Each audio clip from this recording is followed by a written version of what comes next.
Future-Proof is sponsored by Concordia Dental Healthcare, expert care you can trust.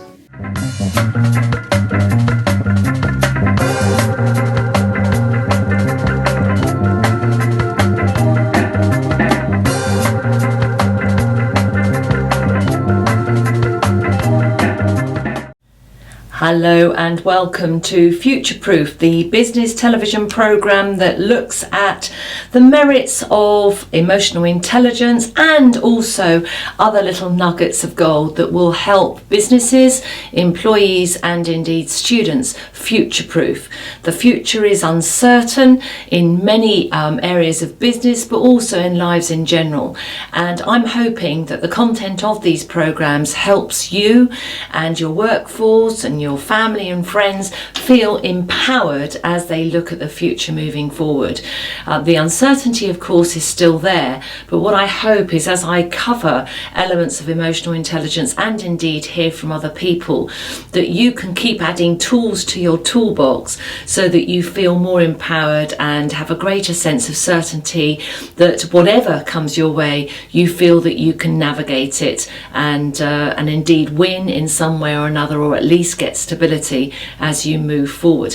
The other thing that emotional intelligence also does is help us double check the position that we're taking, because as human beings we like to think that we're right all the time. We're wired to believe that we are right and also find evidence to support that we were right, and sometimes we've actually got it wrong, and some of these tools can help us what we call fail early. So if you're going to fail, you might as well fail early, and then that obviously manages the fallout, the negative impact, and enables us to get back onto the right foot much quicker, and so therefore control, if that's the right word, the fallout that comes from what is possibly a negative decision. So you're watching Sarah Hopwood, and in this programme I'm just going to be talking through again elements of emotional intelligence, what it actually means, and maybe go deeper into some discussion points as I cover the paperwork. I'm in my studio, and on the shelving behind the camera that I'm talking to at the moment, I have a couple of lever arch files and indeed other paperwork as well, all full of emotionally intelligent leadership tools that I take into businesses. And so, you know, these programs are going to be running for a long time because there's an awful lot of material to be used. Obviously that material is not all mine, and I will be giving credit where credit is due, talking about from authors. I will be bringing books to the table, but also tools and quotes from different people. And the reason why I'm able to talk about it, I think, to such length is because all this work, all these tools have inspired, empowered, and indeed helped me in my own journey. And I'm kind of sharing that knowledge, and hopefully the way that I was inspired, I'm hoping to see that other people are inspired as well. So in the first programme of this second series, I was talking about an emotionally intelligent diagnostic that I have, and I'm making it available to you. So I did consider saying email me and I'll email it back to you, and I thought that's actually too difficult, and for some people you may not want to email me at all, so that's absolutely fine. So what I've done is I've popped it on the front page of my website. So that means that if you just Google www.sarahhopwood.com, then on my front page on the right hand side, which is where the television information is for my 2 television programs that I have, you will very clearly see a link that just says EQ Diagnostic. If you click on that, it will automatically download onto your computer, and there you can open it up. And it's electronic, so you have it's over 25 questions. I was reading some of them out last week, and you have an option on answers. They will guide you with words, but also you will see that there is a number that's finally given, and the measurement is -5 +5, and in the center is 0, which means I don't know or neutral.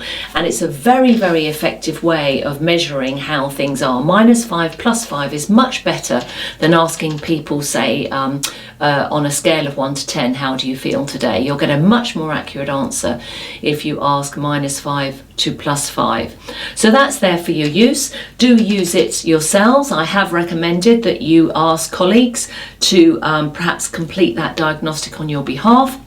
And also maybe you do it on other people's behalves too, and you can do it for your boss, for your peers, and also for people who are maybe under your management too, because it's very, very useful to see what the overall outcome is when you collate all that information that comes from different people. But also remember that someone's opinion isn't right all the time. It is just their opinion, so it doesn't define who you are at all. So please don't anchor yourself to what somebody else might say and think, oh my gosh, this must be true. All it is just information on the table that you can then discern, and it's just a good thing to just double check and ask yourselves, am I really like this, or is it just how they're seeing me through their glasses, through their landscape, if you like, through their understanding of things and where they anchor stuff. So it just opens up the mind to thinking, which is exactly what emotionally intelligent leadership does and emotional intelligence does. So in the second half, I will be talking in greater detail about the different elements of emotional intelligence, from self-awareness to empathy and discipline and all that regulation stuff. So we will be talking about that. But what I want to do is to, just going into the break, is I want to share with you a story that I tell. So when I'm speaking on the circuit, I will often use this as an example, and before now I've actually taken a picture in and demonstrated exactly what it means. And I'm going to read through the story about a painting that looked as if it was completely out of proportion, that the whole setting was wrong and people couldn't believe why this painting was in an art gallery. And then somebody finally had what we call a aha moment and realised why it looked out of perspective. And to me, I will always say this is exactly what emotionally intelligent understanding brings to you in your business, brings to you in your private world, from that's relationships, families, friends, and indeed running a business and working with customers, patients, clients, whatever you call them. And this story of this painting in the art gallery, to me, totally and utterly explains in a nutshell the power and the value of emotional intelligence. So it talks about here that there was a distinguished art critic was studying an exquisite painting by an Italian Renaissance master called Filippino Lippi one day. He stood in London's National Art Gallery gazing at the 15th century depiction of Mary holding the infant Jesus on her lap, with St. Dominic and Jerome kneeling nearby, but the painting troubled him. There could be no doubting that Lippi's skill, his use of colour or composition, but the proportion of the pictures was slightly wrong. The hills in the background seemed exaggerated, as if they might topple out of the frame at any moment onto the gallery's polished floor, and the two kneeling saints just on either side looked awkward and uncomfortable. Robert Cummings was not the first to criticise Lippi's work for its poor perspective. That's the key word, the poor perspective. And, a number of critics had walked through this gallery, seen this painting, and just said there is something wrong here. So what happened? So suddenly he saw, this guy, Robert Cummings, saw what generations of critics had missed. From his newfound position of humility, Robert Cummings found himself gazing up at a perfectly proportioned piece. The foreground had moved naturally to the background, whilst the saints seemed settled, their awkwardness, like the painting itself, having turned into grace. So what had Cummings done? He had actually knelt on the floor, because he then realised that the artist had painted the painting not from a normal position of standing like everybody had assumed. Once he knelt to the floor, he realised that the artist had painted from a position of humility. And this is what I say emotional intelligence brings to the table. It brings you a different perspective of looking at things, and then everything makes sense. That's the power of EQ.